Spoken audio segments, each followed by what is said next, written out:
خاوتنا السلام عليكم وصحايتكم وتقبل الله منا ومنكم. اليوم جينا نهضروا على جنينة تاع نالسون ولا كيما مسمينها هما حديقة اسطنبولي. غلقوها دوكاتيك عندها واحد العام ملي تغلقت، ما قالوا السبه اللي تغلقت عليها، ما بينوا للناس علاش تغلقات. دوكاتيك جنينة هذه مغلوقة، دراري صغار ما كاش وين يلعبوا.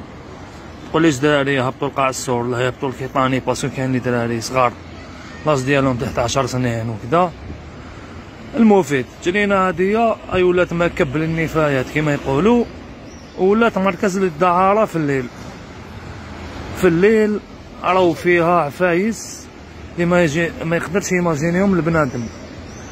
التكاك، الزطلة، الشراب، كلش كل انواع الممنوعات كاينين. لا ما نحكوا على الناس اللي ربي يفتح عليهم ما عندهمش وين يرقدوا فيها.